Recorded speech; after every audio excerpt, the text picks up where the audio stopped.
Good afternoon students.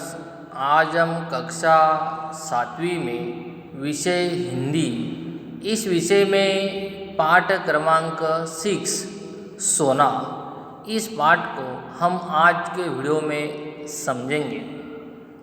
विद्यार्थी मित्रों हो, सोना एक हरण का नाम है, पर वह हरण एक शावक, उसका बड़ा मार्मिक वर्णन यहाँ पे महादेवी वर्मा जी ने किया हुआ है। सबसे पहले हम महादेवी वर्मा जी का परिचय करवाते हैं, इसके बाद पाठ को समझते हैं। महादेवी वर्मा जी का जन्म ईस्वी सन 1907 में हुआ तथा उसका निधन ईस्वी सन 1987 में हो जाता है। हिंदी की प्रसिद्ध कवयित्री एवं लेखिका महादेवी वर्मा का जन्म उत्तर प्रदेश के फर्रुखाबाद में हुआ था। उनकी प्रारंभिक शुरुआत की शिक्षा इंदौर में हुई थी। उन्होंने प्रयाग विश्वविद्यालय से एमए मास्टर ऑफ आर्ट्स की उपाधि प्राप्त की। वे अनेक वर्षों तक प्रयाग महिला विद्यापीठ की आचार्य भी रह चुकी है। वे उत्तर प्रदेश विधान परिषद की एक मनोनीत सदस्य भी रही है। उनकी विविध साहित्यिक, शैक्षणिक एवं सामाजिक सेवाओं के लिए उन्हें पद्म भूषण से सम्मानित किया गया है। भारत सरकार से द्वारा जो विविध प्रकार के नागरिक सम्मान दिए जाते हैं मित्रों हो, उनमें से होता है पद्म भूषण, जैसे कि भारत रत्न, पद्म विभूषण, पद्म भूषण, पद्मश्री। ये 4 नागरिक सम्मान भारत सरकार की ओर से दिए जाते हैं। उसमें से महादेवी वर्मा जी को पद्म भूषण सम्मान से सम्मानित किया गया है। उन्हें यामा काव्य संग्रह पर ज्ञानपीठ पुरस्कार भी उनको प्राप्त हुआ। साहित्य क्षेत्र में दिया जाने वाला सबसे बड़ा अवार्ड हो तो कौन सा होता है? ज्ञानपीठ पुरस्कार होता है। तो उनको यामा काव्य संग्रह पर उसको ज्ञानपीठ पुरस्कार से सम्मानित किया गया है। स्मृति की रेखाएं, अतीत के चलचित्र, पथ के साथी, मेरा परिवार आदि उनकी उत्कृष्ट गद्य रचनाएं भी है। अब जो प्रस्तुत जो पाठ है सोना, वो कहाँ से लिया गया है? मेरा परिवार से लिया गया है। इसमें लेखिका ने एक हरिण शावक का बड़ा ही मार्मिक शब्द चित्र यहाँ पे खींचा हुआ है। सोना मात्र एक हिरणी नहीं, अपितु उनके परिवार की एक सदस्य भी है। चलिए हम सोना के बारे में महादेवी वर्मा जी ने किस प्रकार से यहाँ पे वर्णन किया हुआ है। सोना की आज अचानक स्मृति हो आने के कारण मैं परिचित स्वर्गीय डॉक्टर धीरेन्द्र नाथ बसु की पौत्री सुष्मिता ने लिखा है। क्या लिखा है? गत वर्ष अपने पड़ोसी से मुझे एक हिरन मिला था। क्या मिला था? हिरन। बीते कुछ महीने हम उससे बहुत स्नेह करने लगे, प्रेम करने लगे, परंतु अब मैं अनुभव करती हूँ कि सघन जंगल में संबंध रहने के कारण तथा अब बड़ा हो जाने के कारण उसे घूमने के लिए अधिक विस्तृत स्थान चाहिए। उसको इधर उधर घूमने के लिए विस्तृत बड़ा जगह स्थान चाहिए। क्या कृपा करके आप उसे स्वीकार करेंगी? सचमुच मैं आपकी बहुत आभारी रहूँगी। उन्होंने कहा, क्या आप जानती हैं मैं उसे ऐसे व्यक्ति को नहीं देना चाहती हूँ जो उससे बुरे व्यवहार करे। मैं इस हरण को ऐसे व्यक्ति को नहीं देना चाहती हो जो उससे बुरा व्यवहार करे। मेरा विश्वास है आपके या उसकी भली भांति देखभाल हो सकेगी, इसलिए इस हरण को आप आज के आपके पास रखोगे। कई वर्ष पूर्व मैंने निश्चय किया था कि अब मैं हिरन नहीं पालूंगी, परंतु आज उस नियम को मैं भंग किए बिना इस कोमल प्राण जीव की रक्षा संभव नहीं है। सोना इसी प्रकार अचानक आई थी। अब लेखिका कहती है कि मैंने ऐसा निश्चय किया था कि मैं हिरन को कभी नहीं पालूंगी, पर एक ऐसा समय आ गया है कि मुझे मेरे नियमों का भंग करना पड़ रहा है। सोना एक इसी प्रकार अचानक मेरे घर में आई हुई है, परंतु वह अब तक अपनी शैशवावस्था भी पार नहीं कर सकी। एक शैशवावस्था एक जन्म लिए हुई एक यंग अवस्था की ये हरण है, कम उम्र वाली। सुनहरे रंग की रेशमी लच्छों की गांठ के समान उसका कोमल लघु शरीर था। छोटा सा मुंह और बड़ी बड़ी पानीदार उनकी आंखें हैं। देखती तो लगता है कि अभी झलक पड़ेगी।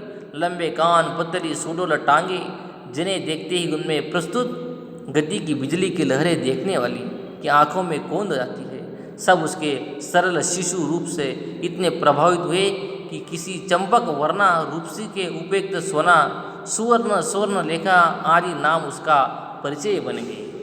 परंतु उस बेचारे हरिण शावक की कथा तो मिट्टी की ऐसी व्यथा कथा है जिसे मनुष्य की निष्ठुरता गढ़ती है। बेचारी सोना भी मनुष्य की इसी निष्ठुर मनोरंजन प्रियता के कारण अपने अरण्य परिवेश और स्वजाति से दूर मानव समाज में आ पड़ी है। वैसा देखा जाए तो हरण ये कहाँ पे रहने वाले, जंगल में रहने वाले पशु है, परंतु आज एक मानव समाज में आकर पड़ी हुई है। प्रशांत वनस्थली में जब अलस भाव से रोमंथन करता हुआ बैठा हुआ मृग समूह शिकारियों के आड़ से चौंक कर भागा, तब सोना की माँ जो थी सदैव प्रस्तुता होने के कारण भागने में असमर्थ रही। देखिए विद्यार्थी मित्रों, प्रशांत वनस्थली में जब आलस भाव से रोमंथन करता हुआ एक बैठा हुआ मृग समूह शिकारियों के आड़ से उसकी जो माँ थी, हरण की माँ, वो चौंक कर वहाँ के भाग जाती है। तब सोना की माँ सदैव प्रस्तुता होने के कारण, मतलब उसकी माँ तो उस समय प्रेग्नेंट थी, उसी कारण से वो ज़्यादा भाग नहीं सकी। भाग सकने के लिए वो असमर्थ रही। जात मृग शिशु तो भाग नहीं सकता था। अतः मुर्गी माँ ने अपनी संतान को अपने शरीर को और से सुरक्षित रखने का प्रयास में प्राण दिए। उसकी माँ का प्राण चला जाता है। देखिए यहाँ पिक्चर में आपको हरण का चित्र दिया गया है। और ऐसी परिस्थितियों में हरण, मतलब इस हरण की सोना की माँ वो प्राण गंवा चुके हैं। पता नहीं दया के कारण या कौतुक प्रियता के कारण शिकारी मृत हिरणी के साथ उसके रक्त से सने और ठंडे स्तनों के चिपके हुए शावक को जीवित उठाए लाए। उनमें से किसी के परिवार की सदैव गृहिणी और बच्चों से उसे पानी मिला, दूध पिलाकर 2-4 दिन उसको उस सोना बालक को जीवित रखा। सुष्मिता बसु के समान ही किसी बालिका को मेरा स्मरण हो आया और वह उस अनाथ शावक को मुमूर्ष अवस्था में, मतलब जन्म लिए हुए एक अवस्था है उनकी, मुमूर्ष अवस्था में मेरे पास लेकर आई। शावक अवांछित तो था ही, उसके बचने की आशा भी तो धूमिल थी, परंतु उसे मैंने स्वीकार कर लिया। स्निग्ध सुनहले रंग के कारण सब उसे सोना कहने लगे। हरण को क्या कहने लगे? सोना कहने लगे। दूध पिलाने की शीशी, ग्लूकोज, बकरी का दूध आदि सब कुछ एकत्र करके उसे पालने का कठिन अनुष्ठान हमने आरंभ किया, शुरुआत की। उसका मुंह इतना छोटा था कि उसमें शीशी का निपल भी समा नहीं जाता था। कम उम्र के थे, 2-4-8 दिन की एक छोटी सी नन्ही सी ये हरण थी। उस पर उसे पीना भी नहीं आता था। फिर धीरे धीरे उसे पीना ही नहीं, दूध की बोतल पहचानना भी आ गया। आंगन में कुत्ते फंदते हुए भी भक्ति को बोतल साफ करते देखकर वो दौड़कर आ जाती और अपनी तरल चकित आंखों से उसे ऐसे देखने लगती मानो वो कोई सजीव मित्र हो। उसने रात में मेरे पलंग के पाए से सटकर बैठना सीख लिया था, पर वह गंदा न करने की आदत कुछ दिनों के अभ्यास से पड़ सकी। अंधेरा होती वो मेरे पलंग के पास आकर बैठ जाती थी और फिर सवेरा होने पर वह बाहर निकल जाती थी। कितने होशियार वो हरण थी। उसका दिन भर का कार्यकलाप की दिनचर्या भी एक प्रकार से निश्चित थी। विद्यालय और छात्रावास के विद्यार्थियों के निकट पहले वह कौतुक का कारण रही, परंतु कुछ दिन बीत जाने पर वह उनकी ऐसी प्रिय साथिन बन गई कि जिसके बिना उनका किसी भी काम में मन नहीं लगता था। उस छोटे बच्चे अधिक प्रिय थे क्योंकि उनके साथ खेलने का अधिक उनको अवकाश रहता था। वे पंक्तिबद्ध खड़े होकर सोना सोना पुकारते और वह उनके ऊपर से छलांग लगाकर एक ओर से दूसरी ओर कूदती रहती थी। वो सर्कस जैसा खेल कभी घंटों चलता, क्योंकि खेल भी घंटों में बच्चों की एक कक्षा के उपरांत दूसरों आती रहती है। मेरे प्रति स्नेह प्रदर्शन से कई प्रकार थे। बाहर खड़े होने पर वह सामने या पीछे से छलांग लगाती और मेरे सिर के ऊपर से दूसरी ओर निकल जाती थी।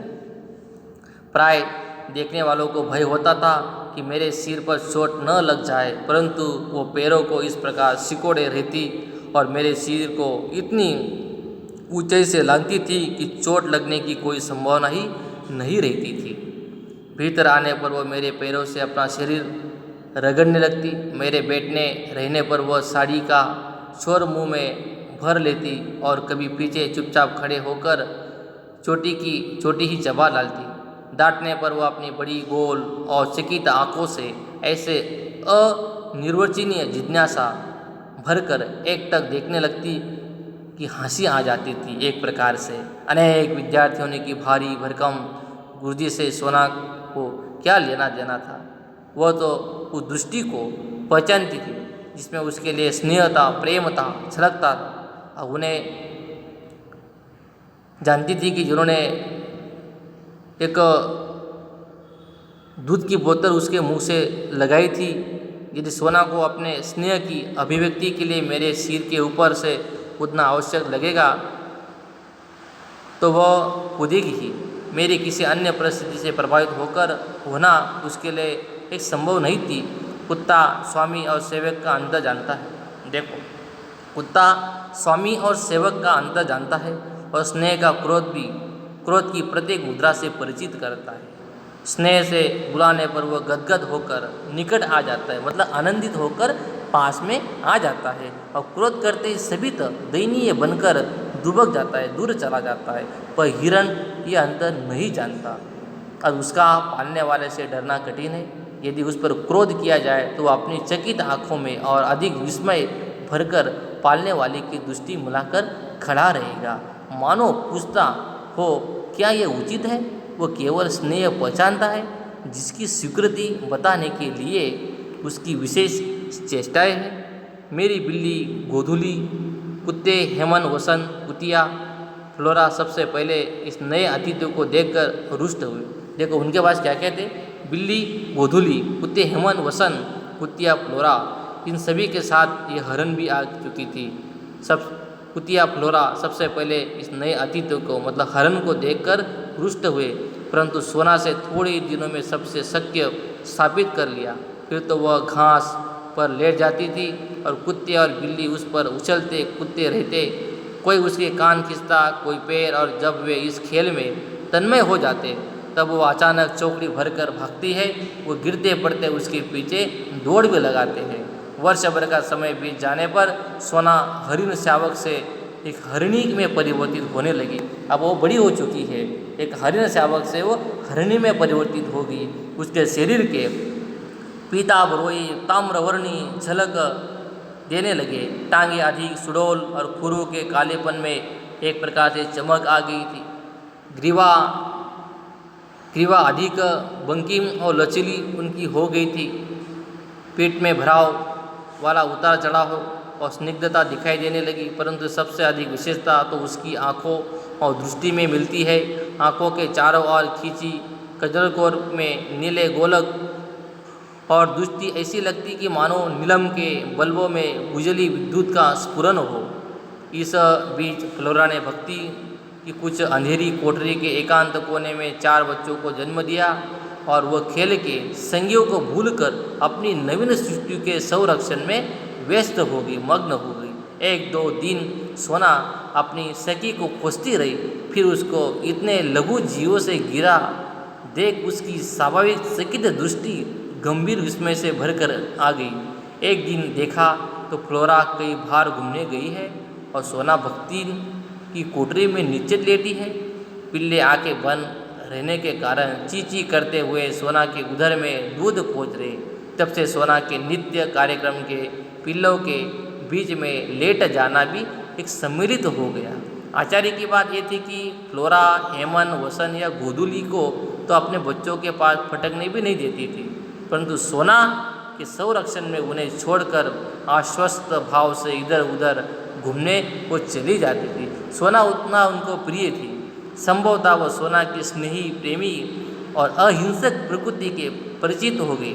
पिल्लों के बड़े होने पर और उनकी आंखें खुल जाने पर सोना ने उन्हें भी अपने पीछे घूमने वाली सेना में सम्मिलित कर लिया और मानो इस वृद्धि के उपलक्ष्य में आनंदोत्सव मनाने के लिए अधिक देर तक मेरे सिर से आर पार चौकड़ी भरती रही। उसी वर्ष गर्मियों में मेरा बद्रीनाथ की यात्रा का कार्यक्रम बना। प्राय मैं अपने फालतू जीवों के कारण प्रवास में कम रहती हूँ। उनकी देख रेख के लिए सेवक रहने पर भी मैं उन्हें छोड़कर आश्वस्त नहीं हो पाती। भक्ति अनुरूप आदि तो साथ जाने वाले थे। फालतू जीवों में से मैंने फुलरा को साथ ले जाने का निश्चय किया, क्योंकि वो मेरे बिना नहीं रह सकती थी। सोना की सहज चेतना में न मेरी यात्रा जैसी स्थिति का बोध था, न प्रत्यावर्तन का। उसी से उसकी निराश, जिज्ञासा और विस्मय का अनुमान मेरे लिए एक प्रकार का सहज था। पैदल आने जाने के निश्चय के कारण बद्रीनाथ की यात्रा में ग्रीष्मावकाश समाप्त हो गया। जुलाई को लौटकर जब मैं बंगले के द्वार पर आ खड़ी हुई, तब बिछड़े हुए पालतू जीवों में कोलाहल होने लगा। गोधूली मेरे कंधे पर आकर बैठी। हेमंत, बसंत मेरे चारों ओर परिक्रमा घूमने लगे। परिक्रमा करके हर्ष की धुनिया आनंदित होकर मेरा स्वागत करने लगे। पर मेरी दृष्टि सोना को खोजने लगी। क्यों वह अपना उल्लास व्यक्त करने के लिए मेरे सिर के ऊपर से छलांग नहीं लगाती है? सोना कहाँ है? पूछने पर माली आंखें पोंछने लगा और चपरासी चौकीदार एक दूसरे का मुंह देखे लगे। वे लोग आने के साथ मुझे कोई दुख का समाचार नहीं देना चाहते, परंतु माली की भावुकता से बिना बोले ही उसे दे डाला। इसे ज्ञात हुआ, पता चला धीरे धीरे कि छात्रावास के सन्नाटे, फुलरा के तथा मेरे अभाव के कारण सोना इतनी अस्थिर हो गई है कि इधर उधर कुछ खोजती सी वो प्राय कंपाउंड के बाहर निकल जाती थी। इतनी बड़ी हिरणी को पालने वाले तो कम थे, परंतु उसका खाद्य और स्वाद प्राप्त करके इच्छुक व्यक्तियों का बाहुल्य था एक प्रकार से। और इस आशंका से माली ने उसे मैदान में एक लंबी रस्सी से बांधना आरंभ कर दिया था।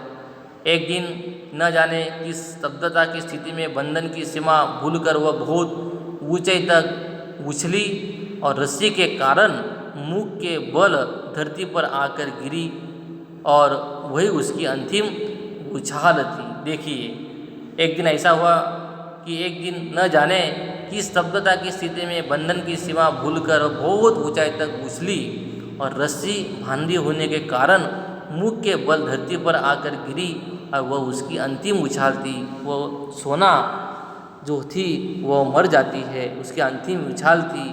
सब सुनहरे रेशम की गठरी से शरीर को गंगा में प्रवाहित कर आए और इस प्रकार किसी निर्जन वन में जन्मी और जन संकुलता में पाली सोना का करुण कथा का अंत हुआ। सोना का निधन हो जाता है। सब सुनहर मैंने निश्चय किया था कि अब हिरन नहीं पालूंगी, पर संयोग से फिर हिरन पालन पड़ रहा है।